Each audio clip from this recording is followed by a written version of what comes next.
Mystai by Peter Mark Adams was published by Scarlet Imprint back in 2019. So it's actually a very, very surprising situation for me to find that they still have some, well, at the time of recording anyway, they still have some of these hardcover limited edition copies on their website for retail. You can just reach out to them and buy them for their for the original asking price.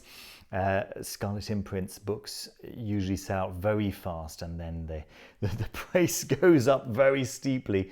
But it seems that you can still pick up a copy of Mystai directly from their website. Well, I had originally purchased the paperback edition, and I bought that pretty much when the book came out. I just finished reading The Game of Saturn, and I'd been so impressed by that. And I didn't have enough money at the time to buy the hardcover edition. So I bought this one in Watkins, and it's been sitting on my shelf. And I've just had so many other things to read. I've just not had an opportunity to. And then this Christmas, I was in Watkins Books, and I almost picked up the hardcover edition, thinking to myself, it's time. I have to read this now. And when I make a review of it, it'd be so nice to be able to show you a hardcover version of it. But then there were so many other books, and I just couldn't justify spending the money on the hardcover edition is one thing, but also the weight of a hardcover book. I mean, these are heavy, heavy things, right? And with a limited amount of weight that I could have in my suitcase to return to Poland in, I just couldn't justify it. So I had to leave it behind. I was devastated at having missed yet another opportunity to pick up the hardcover edition. But Peter Mark Adams very kindly got in touch with Scarlet Imprint, and they just reached out to me saying, hey, we've put one in the post for you. Here it comes. So that was really, really kind. So there we are. That's just a look at the outside of the book. What's the book actually about? Well, it's Peter Mark Adams's introduction to the Villa of Mysteries, and through the Villa of Mysteries, based in Pompeii, which was discovered just in this almost intact form, right? I mean, there's some damage, as you can see in the back over there, but these frescoes, how vivid the colors still are, and having a quick look at them, he was persuaded that this must have been the site of a Bacchic initiation ceremony. And looking at them closely, he decided that this must be a description of the process of these Bacchic initiations. And knowing that the Dionysian rites have been lost to us, this is something quite major, right? It's something quite big to have this insight into the Bacchic mysteries. So the book is divided into 4 parts, apart from the first few pages there, which is just an introduction. It starts off with an introduction to Dionysos. Right, so it talks about the history of Dionysos, where you can find Dionysos described, and so on and so forth. And then it talks a little bit about the context, the social context of the Dionysian rites, and the Maenads, and their own role in society, and the way they were perceived in society, and so on and so forth. Let me just take the light a little bit away there, because we're getting quite a bit of glare. And and every every sentence has has these end notes attached and attributed, and this is one of the reasons why it's taken me so long to read this book, is that every time I read a sentence, it opened a world of further discoveries for me, right? I've been fascinated by the figure of Dionysos. It's my namesake. My first name is Denny, Denis, which literally means adept of Dionysus. And being a Taurian, of course, the foolish in Foolish Fish actually stands for the Fool card, which is the Dionysian card, right? If you look at the Thoth tarot, the Fool has got these big, wide open eyes and the horns of a bull. That's and grapes, of course, and then the leopard biting at his thigh. That's all part of the reason why my channel is called the way it's called. And and reading through this fascinating insight into, well, what Peter Mark Adams has really discovered to be the Bacchic rites, the Bacchic initiatory rites. It's just been so much fun. And yeah, my library, which was already bulging at the seams, has grown exponentially since opening the pages of this book. And I've just been flooded with book deliveries. I've just bought book after book after book, which I've realized I should really have read a long time ago. And those end notes are just an endless supply of books that I have been plundering, of course. It helps also that right at the back of the book there is this very nice glossary, right? A glossary of terms, which is very helpful. The Greek terms of the various aspects of the Dionysian rite and of Dionysian culture, of Dionysian imagery, and so on. It's all in Greek, and it does help it's all explained in the text, directly in the text, but if you were to open it at a random page, after it was all explained, then you'd be able to just check it out in the glossary there. But then the bibliography is, it's just fantastic. And yes, I have bought maybe not all of this, but quite a lot. And yes, bibliography of academic articles as well. It goes on and on and on. This is extremely well researched stuff, and it's so compelling. His arguments are so compelling.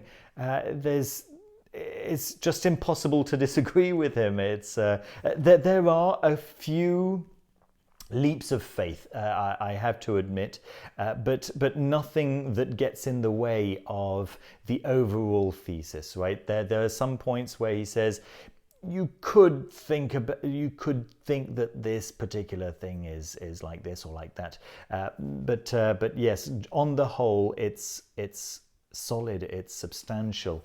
And so I was talking to you about the structure of the book with the introduction to Dionysus and so on, and then there's a very short section about the reason why you might have had Dionysian imagery in Italy, right, in Pompeii, which is where this villa was kept. And then there is the process, really, his Peter Mark Adams's process for drawing the conclusions that he came to, and then finally the exploration of the space itself with all those fantastic photographs, which accounts for pretty much the second half of the book. He goes wall by wall, image by image, character by character, giving parallels with other works of art found on contemporary pottery, as in contemporary for them, right? And explaining, well, we can assume that this person is doing this because that exact same posture is found elsewhere, and that's what we know for a fact that that's what that was for, and so on and so forth. So it's all very, very clear. This is particularly compelling. The pose of Dionysos there with his thyrsus in the back, the giant fennel staff with the pine cone head at the top there, with what do you call them? Vines all the way around it, and so on and so forth. Yeah, it's very difficult not to see that that's Dionysus, given that that's just clearly a classic pose for him, and so on and so forth. I mean, that just gives you a little idea of the process that Peter Mark Adams has used for reaching the conclusions that he has reached. And yeah, I've learnt so much through this, so much. I have, it's really opened an entire world to me. I can't believe it's taken me 3 years to actually pick this up, but now that I have picked this up, I can see this becoming quite central to what I'm going to be reading in the near future anyway. I would expect that my next few book reviews will certainly be closely related. It's very, very engrossing, very involving, and as I say, his arguments are very compelling. And I feel like, even though there's no possibility of certitude about what went on in these Dionysian initiatory rites, this, I feel, is probably as close as we're ever going to get to feeling like we've had any kind of insight, right? And this is much more than a fleeting glance. This goes deep. This goes really, really deep.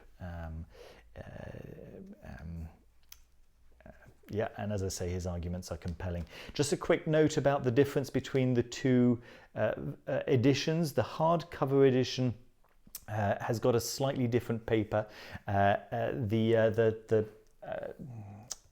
soft cover edition, the paper is much glossier, and you can actually feel the print. Right? It's sometimes I don't know what the printing process actually is, but you can actually feel just a slight raising of the ink there.